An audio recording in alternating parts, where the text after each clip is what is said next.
Hello and welcome to the lecture on Chapter 25, where we're going to discuss our home galaxy, the Milky Way galaxy.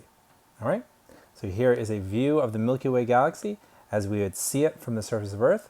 It is a band of stars that passes over the sky because we're looking into the Milky Way, or well, if we look in the right direction, we're looking into the plane of the Milky Way. More on that later, of course, talking about the characteristics. It basically is a disc-shaped huge collection of stars. I mean, big ideas to get out of the way, things we discussed in the early chapters. It's about 100 billion stars. So, we're talking about 100 times 10 to the 9 stars.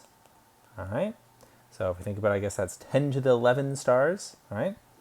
So massive, 100,000 light years across, and our star is just one tiny part of that. Okay. But how do we get to this understanding? How do we get here today? Well, one of the first times that astronomers started thinking about the star's place in a larger collection of stars was when William Herschel started cataloging stars based on basically how they were distributed in the sky, looking at, for example, that denser region of stars and saying, okay, well, that means we must be part of a collection of stars, and then being able to map out essentially in 3 dimensions that we're in some sort of cluster of stars, and he came up with a shape like this, which put our sun essentially at the middle. Not quite at the middle, and we kind of see some bands of stars that he was able to categorize or count, but he was wrong. And the reason that he wasn't able to see the full map of stars is because our galaxy is a very dusty place. And when he was looking in the early 19th century, right? So in the early 1800s, he didn't have the tools to look at the wavelengths that were able to pass through the dusty parts of our galaxy. And so stars that were further away were obscured. So in fact, he was seeing a cluster of local stars, but just that. They were just the local stars in just one small part of the entire galaxy. However, in the 20th century, a scientist by the name of Harlow Shapley was able to get a better understanding, again with some limitations compared to modern technology, but was able to get a better understanding of the vast size of the galaxy by looking at particular groups of stars called globular clusters. And the advantage of the globular clusters is that they weren't in the disk of the galaxy. So they weren't obscured by the dust. Because we'll see in many of these images, the galaxy is a very dense place if you're looking directly along the line of sight that is the disk. But if you look away from the line of sight of the disk, you can see these globular clusters. And he was able to measure their distance based on distance measurements using Hubble's law and Cepheid variables, these stars that have particular frequencies of fluctuations in their luminosity that then can be, that tells us of their absolute magnitude, or rather tells us about their actual wattage that they're putting out, and thus their distance can be calculated based on the actual brightness or the apparent brightness that we measure here on Earth. Okay, and that's ideas that we've talked about before, how scientists actually measure distance. But the point being that these globular clusters had stars that had those characteristics where their actual distance could be measured. Thus, Shapley was able to see that these clusters, these globular clusters, although not in the disk of the galaxy, so it's still missing actual direct observations of the disk, he was still able to see that the galaxy was much bigger than Herschel had thought. Okay, which is something that scientists had suspected, but Shapley really was able to show the hard evidence that the galaxy was a vast, vast place, right? So here we have our modern understanding of the galaxy, including the fact that we are not at the center of it, all right? So where are we, right? Well, we're right here. This is the sun. We're about 2/3 the way out. We are in one of the spiral arms of the galaxy. We can see well-known, nebula within the galaxy, like the Orion Nebula, Cygnus and constellations. We can see the size, so we can see the distance from our location in one of the spiral arms of the galaxy to the central nuclear bulge, nucleus being the center, is about 26,000 light years. The width of the galaxy is depending on how you think about it. If we think of kind of the wide width of the galaxy, it's about 2,000 light years wide, but then there's a smaller, more densely packed region that is only 400 light years wide. Right? But again, this overall distance is about 100,000 light years. So we can see that there's a big difference between the thickness and the width. It really is very much a disk. And in this picture, we can also see those globular clusters that Shapley used to get an idea of the vast scale of the galaxy. And notice that the globular clusters are not within the disk, neither the narrow part of the disk nor the wider part of the disk, okay? And there's lots of dust within the disk itself, but very thin amounts of dust outside of the disk, okay? So what would our galaxy look like if we could look at it? Well, this gives us kind of a decent idea. Our galaxy is somewhere between the two. This is a spiral galaxy. Our galaxy is a spiral galaxy. This is also a spiral galaxy here, but it's a barred spiral galaxy because it has this barred structure. We have, based on our kind of mapping and mathematical kind of correlation between the data that we collect based on our observations here on Earth, we have an idea that our galaxy is a moderately barred spiral galaxy. So yes, a barred spiral galaxy, but probably not as dramatic as this example. So again, somewhere between the two of an unbarred and barred spiral galaxy. Okay? Here is an image that's taken in the infrared because, going back to Herschel's limitation of not being able to see stars that are very far away because they're obscured by the interstellar dust, which is rather thick within the disk of the galaxy. And then Shapley's way of working around that by just not looking into the disk of the galaxy. Well, here's the thing. With modern techniques, we can look directly into the disk of the galaxy, and we just have to not look in the visible spectrum. One way we can see inside of the galaxy and even towards its center, towards that central nuclear bulge, is to look in the infrared. We'll learn that there's other non-visible light frequencies, other parts of the EM spectrum, the electromagnetic spectrum of light, that we can observe that allows us to look at different parts of the galaxy. But here, looking in the infrared, looking through that dust, because that longer wavelength light is able to pass through the dust, as we discussed when we talked about interstellar medium. But when we look through that dust, we're able to see the band of the galaxy and even the central bulge. Okay, so here's another view of the galaxy, kind of another schematic. This one is calling attention to the fact that there is something called the halo. The halo is, we'll learn, it's left over from the formation of the galaxy. It is composed of those globular clusters as well as individual stars. Okay, but then within the halo is the disk with the galactic center, the bulge around the galactic center, the location of the sun, the thin disk, and the thick disk. Okay? All right? Notice that the thick disk has a shape that is not exactly planar, right? The thin disk essentially is a plane. It's very thin. The thick disk is more shaped like a rice grain. Okay? As far as the name Milky Way, if you've always wondered, it does come from mythology, depending on where you look. The idea here is, there's some mythology about a mother's milk and that spreading across the sky, and of course that's because ancient peoples noticed that band of stars across the sky, kind of a long smudge from horizon to horizon, more visible in different locations on the Earth depending on where you're looking. But that led to these these stories about where it could have come from, consistent with the gods and mythology of the society. All right, here's a beautiful view of the Milky Way. Zoom in a bit on it. All right, so now that this is, again, kind of composed of data that we have, right? Like we can't actually go up above the Milky Way and look down on it, of course. It would take an inordinate amount of time based on how quickly we can move through space, right? We can hardly even leave our own solar system. But if we could, we'd see a view like this. This is Earth here. By the way, the resolution of the image in your book is much higher if you want to look at that. The idea here is that there's galactic longitudes. This is basically taking the idea of the celestial sphere and kind of projecting it onto the galaxy. So essentially it's saying, if you think of longitudes in the context of Earth, we have the prime meridian, and we've chosen to run the prime meridian through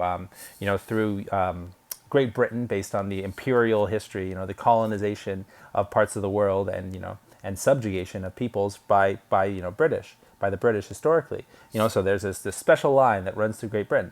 Well, with the galaxy, there's maybe a more justifiable special line because we can take that 0 longitude and run it through the center of the galaxy. And so that represents 0 longitude in terms of celestial sphere locations. And so then we can locate other features of the galaxy, and we have names of those particular arms, so it becomes sort of a geography lesson in how, and all these details about the galaxy. Okay?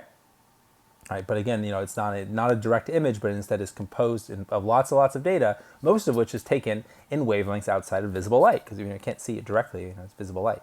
Here is our local part of the galaxy. The Orion spur is where we're located, which is a minor part of a spiral, because the spirals are complex and composed of structures of their own. So we'll zoom in again on this one. So we can see that, here we have the location of the sun in the Orion spur, located right here. Right here's the sun, right there.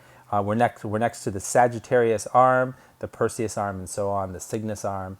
Right, so we can see there's all these different parts, and you can really get a nice idea in this image. You get in lower resolution than the one in the book, but still, quite beautiful, right? To really, see these structures and how they're all, quite complicated, because the galaxy doesn't turn like just one solid thing. It's not like spinning a bicycle wheel or spinning a plate. It doesn't spin as a solid, but of course it doesn't, because let's think about it. What's the dynamics? What's the actual physics that drives the motion of the galaxy? It's the same physics that drives the orbits of planets around the sun. So you think Kepler's third law. Well, Kepler's third law tells you that the further you are away from the gravitational source, the center, the slower you move. Okay, because you're experiencing less gravity, and so then you move more slowly. So that means if you were to start the galaxy as two kind of clusters of gas and then start it spinning, they would essentially smudge out into spirals. So as you continue to spin the galaxy, you would naturally get that spiral shape, because the velocity of the stars further away would be moving much slower than the velocity of the stars closer to the center. Okay? I guess the direction would be this way. All right? And so then, as you continue to spin this non-solid object, but instead many billions of individual objects all gravitationally focused on the center, the effect would be continuing to smudge it out as a spiral. Okay? All right? It's like making tie-dye almost, right? And so then, that's kind of a simple explanation of the physics that would lead to spiral arms. Indeed, when we look at galaxy formation and look at galaxies of different ages, we can see them form, when they're young as regular galaxies. They don't have any spiral structure when they're first forming from what's called a proto-galactic cloud. Then we can see them as they age and they become spiral galaxies, and then we can even see galaxies that aren't spiral galaxies and speculate on what happened there, which we'll talk about at the very last slide in this lecture. The thing is that there's another complication, though, that definitely flies in the face of this simple model. Again, this is a good start, and it does explain a lot of the behavior, and it has some valid physics, but there's one big problem, is that when we look at the stars that are furthest out towards the edge, so in other words, the stars here that are moving quite slowly, they're not moving as slowly as we would expect, all right? So that, that they're not lagging as far behind as, say, the much slower orbital speed of, say, distant planets in our own solar system. We look at Neptune and we say, oh, look, it's moving so slowly, all right? And then we compare that to Mercury or even other terrestrial planets like Venus and Earth and say, look at our velocities, they're so much greater. And that matches Kepler's laws perfectly. But when we look at distant stars relative to the galactic center, they don't move slowly enough. Instead, our actual data looks like this red line here, okay? Whereas the model that would match planetary motion, that we would expect from Kepler's law and Newton's law, should fall off as we get further away. Why this discrepancy? The discrepancy is outside of the halo. Remember, the halo is the part of the outer galaxy that includes the globular clusters, those mapped by Shapley. Well, the halo outside of it is what we could think of as a secondary halo, also sometimes called an envelope. What would that envelope or secondary halo be composed of? Well, a lot of matter, but matter we can't observe. Why? Well, we're used to not being able to observe things. I talked about how it's hard to see the stars because they're obscured by dust, so we have to look at, I mentioned infrared. We have to also look at X-rays. We'll see some images of that. We have to look at radio waves. We mentioned that in the chapter on interstellar medium, observing radio waves through, from a hydrogen gas, specifically the 21 centimeter line, remember? But anyway, when we look outside of the galaxy, maybe that's the case. Maybe we're just not seeing visible light because there's some matter obscured by dust. But here's the thing. We can look in the entire electromagnetic spectrum and not see any matter. But yet, we clearly see evidence of that matter in terms of its gravitational behavior and its kinematics, right? Its actual orbital behavior. Well, what does that mean? That means there's matter out there, but matter that we can't observe on any part of the electromagnetic spectrum. What do we call that? We call that dark matter, okay? So the fact that there is this extra matter outside of the galaxy, an envelope of matter, is basically the justification has led to the modern search for dark matter, all right? And we'll talk more about dark matter in a later chapter, But suffice to say that really, if we're talking about galaxies, we need to consider the fact that our own galaxies are surrounded by dark matter, and we seem to see it as a commonality between galaxies. What is it? Why do we look for it? We don't know. We're not sure what it's composed of. We don't have any kind of physical explanation of what particles compose dark matter, whether they're ordinary particles that are just somehow not interacting with photons, or if they're totally different unknown particles. It is a huge mystery, but apparently is a huge amount of matter. And there is some justification to the fact that it would be an envelope around the galaxies. It's not entirely just a convenient story to say, oh well, look, there's this odd velocity behavior. Oh, there must be some extra matter we can't observe out there. Also, if there is in fact dark matter and it doesn't interact with light, that means it wouldn't collapse very well, because part of the process of interstellar medium becoming stars is releasing energy as light so that gravity can continue to compress that cloud and thus create enough thermal energy to start fusion and create stars. Well, if energy can't leave the cloud in the form of light, which would be the case of dark matter if it doesn't interact with light at all, which means it also can't emit light, then that means that clouds of dark matter from the very beginning of the Big Bang would just stay as, well, relatively low density clouds. So there's all this kind of leftover dark matter, whatever it is, okay? So big modern mystery, really, really wild ideas, but really relevant ideas. This is part of, the behavior that we're trying to understand at the cosmological scale, at the scale of the entire universe. But let's get back to our own galaxy, all right? So if we look towards the center of the galaxy rather than the edge, we see a lot of interesting behavior.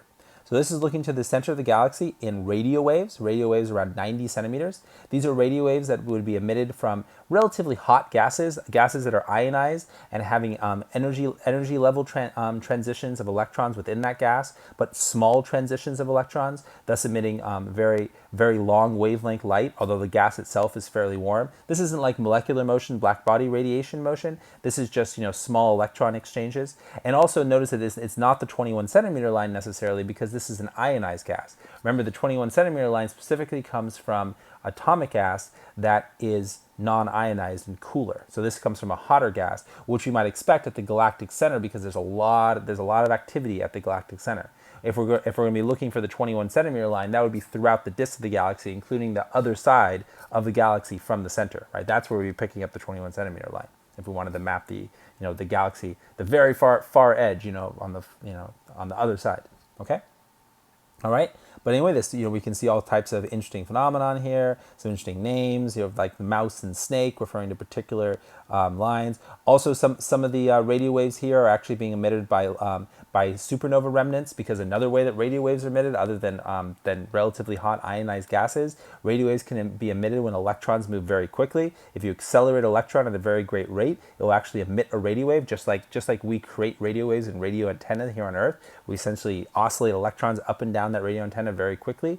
Well, that happens in the expanding wave front after the explosion of a supernova. So that's why there's these particular kind of lines and bands, tendrils of radio emissions. But again, this is the only way we can look towards the galactic center, because it is very opaque to most types of light. Okay. But another type of light that does emanate from the galactic center is X-rays. Those are coming specifically from very, very hot gases. So the ionized gases emit the radio waves are hot, but again they're not going to be incredibly hot. Now we're talking about 10 million Kelvin gases. All right. So in fact, these are gases that are the same temperature as the core of our own sun. So these are superheated gases. These are the type of gases that we would see in an accretion disk around a neutron star or something like that, right? So these are very hot gases. Also the type of gases you'd be associated with in the accretion disk around a black hole. Okay. All right. And again, this is looking at radio waves at the galactic center, and specifically leading up to the discussion of the supermassive black hole that, based on this image, would be right there at the middle. All right. And one of the most compelling bits of evidence that there is a supermassive black hole at the center of our galaxy. And when I say supermassive, I mean that this is a black hole that has a mass of millions of times the mass of our sun. All right. But one thing that's interesting about it, other than we can kind of look for maybe some characteristic X-rays, we don't really see it, just because of the nature of the supermassive black hole, and that it's not, it isn't consuming any matter at this point. But one thing we can see is the behavior of stars that are orbiting it, because they have very fast speeds, especially for orbital speeds for stars, which tend to be much slower than orbital speeds of, say, exoplanets. Right, especially exoplanets near stars. But these are stars that have very, very fast orbital speeds, and they're all orbiting around a central massive object, and we can calculate that mass based on the dynamics of these different orbits, and then we can also look for any emissions from there and not see any, and thus conclude that there must be a very large dark object there. Well, it's not dark matter in this case, but instead it's a black hole. It's ordinary matter that's collapsed into a singularity. All right, and when we look at that, we can get an idea of its size, and this is data that was collected quite interestingly over a period of about 20 years, following and tracking these stars. Right, so then leading to a very, very robust set of data that suggests that there is indeed a black hole at the center of our galaxy. This is one of the scientists that's kind of led to that understanding of the supermassive black hole at the center of our galaxy. A woman by the name of Andrea Gertz, that was a professor at UCLA. And this idea of supermassive black holes at the center of galaxies is something that we're going to come back to and talk more about in other galaxies. And it turns out there's some galaxies where that supermassive black hole is much larger than ours. There's others where it is actively consuming matter, and so it's definitely part of a story. And as far as we can tell, it may be part and parcel of forming a galaxy. Galaxies, by their very nature, have supermassive black holes at their center, which is so fascinating. All right, and something we didn't know, 30 years ago. One thing that we got to get out of the way in terms of important terminology is that there are these so-called populations of stars. So stars that are in the galactic plane are called population 1 stars. That would include the sun. Stars that are in the halo, so the stars that are in the globular clusters, are called population 2 stars. These terms come from a scientist that was making observations of these stars and noticing differences in their spectra in the 1940s. And so we come up with this idea, this kind of binary distinction between population 1 and population 2 stars. It's not a perfect distinction. One thing, though, is that population 1 stars can include young stars. Population 2 stars are only old, okay? Whereas population 1 are young and old. So again, not a perfect distinction, but definitely helps us understand a idea about and a model about how the galaxy formed. So I'd say the real usefulness of the understanding of the terms population 1 and population 2 stars is to help you remember that population 2 stars are always old, and if so, then they can be some evidence about how the galaxy formed. And indeed, we can see that here if we look at the formation of the galaxy from the proto-galactic cloud. All right, so this was originally think a giant, kind of cloud that we talked about in terms of a molecular cloud that can collapse and then start forming stars. But in this case, on a much, much larger scale, right? Instead of just forming a couple hundred stars, it's going to form 100 billion stars. And as it collapses, it leaves behind these globular clusters, which essentially are stars that were able to form at a particular dense pockets of this original intergalactic, or proto-galactic cloud. So these are stars that already formed, and since they already formed, they're not going to continue with the collapse, all right? They're going to be left behind. And what they end up doing is they end up leaving the evidence of the fact that the cloud was essentially spherical to begin with, because the globular clusters, those population 2 stars, are older, and thus then represent this idea that they must have formed sooner, before the cloud collapsed and became a disk, and they must have less heavy elements, because they wouldn't be recycling those heavier elements that get recycled through supernovas and spread throughout the galaxy. And indeed, when we look at the stars in the globular clusters, we find that they're older stars and they have less heavy elements, and that is good support of the model that the galaxy formed from a large spherical cloud that collapsed, and then became warmer, collapsed and formed much more stars, collapsed and formed a disk, just like you can talk about a solar system, and basically a protostar forming a disk, forming that protoplanetary disk due to the conservation of angular momentum in that collapsing process. Okay, but again, the globular clusters are that leftover evidence from the original cloud. Okay, the cloud that formed the galaxy. All right. Now, is the galaxy just kind of left over? We form the cloud. Oh, there's some mysterious dark matter outside. Nope. Turns out the galaxy is interacting with other galaxies. For example, there is a dwarf galaxy called Sagittarius Dwarf, named after the constellation that's located in, based on where it shows up in the night sky. And that dwarf galaxy is apparently collapsing or crashing into our galaxy, because it's so much smaller than our galaxy. It's being sucked in. It's going to crash into the center of our galaxy, into that central bulge, and then get torn apart. Individual stars don't get destroyed. Think about the distances between stars. Think about the analogy that the size of our solar system is like the size of a park, and then the nearest solar system is across the United States at that scale, right? So there's so much space between solar systems and between stars that they're not really going to interact, even when you have galaxies crash together. So that's the case here, but it doesn't mean that we're adding mass to our galaxy, adding stars to our galaxy as we consume this much smaller dwarf galaxy, right? As the Milky Way does. Now, one interesting thing about these smaller galaxies crashing into a larger spiral galaxy like our own is that there are left over basically streams of stars in the halo.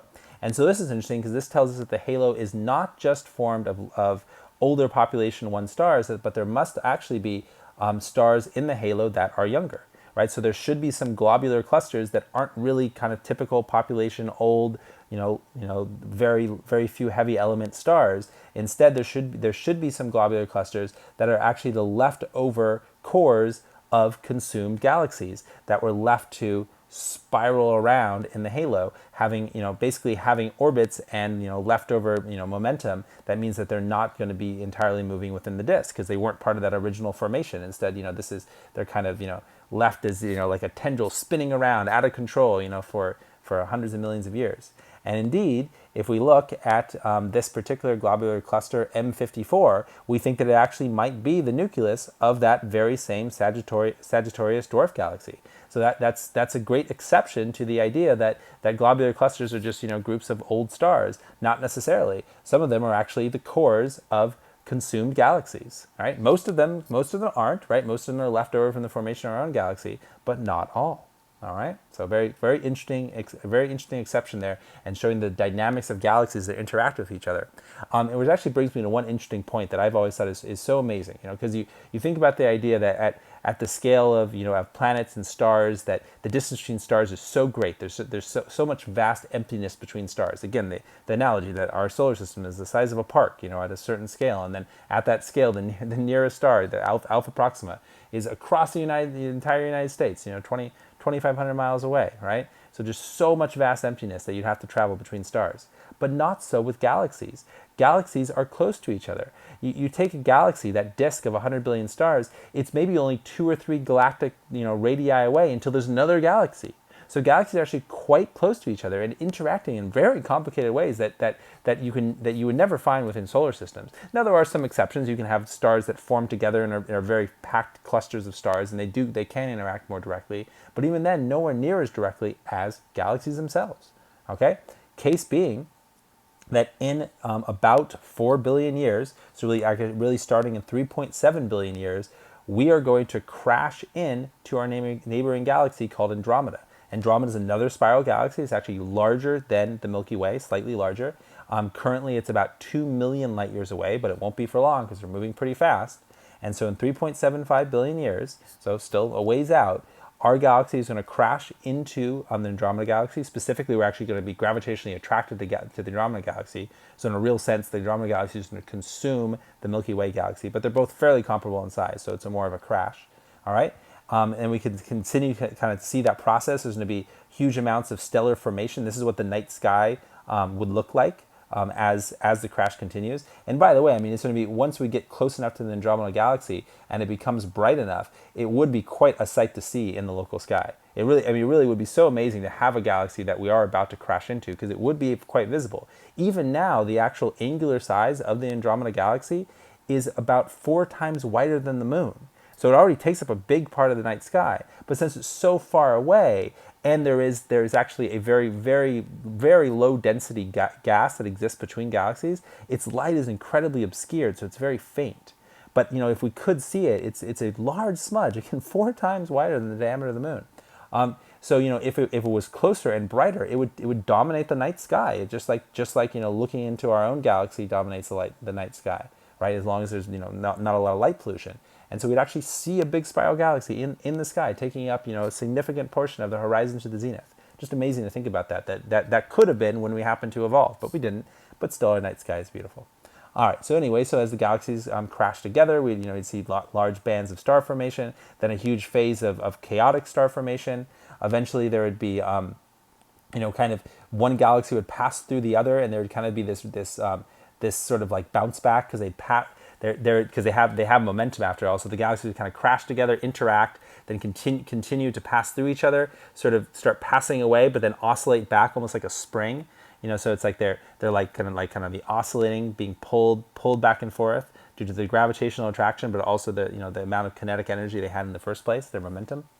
But then over time, eventually there would be one giant elliptical galaxy that would be formed. And this is actually an interesting thing we're going to talk about more when we talk about kind of categorizing, the zoo of galaxies that are out there, so many of them, that there are a lot of elliptical galaxies, these galaxies that aren't spiral galaxies, but neither are the precursor to spiral galaxies, the so-called irregular galaxies. Elliptical galaxies actually may mostly be formed from the crashing together of spiral galaxies. It's kind of a modern theory.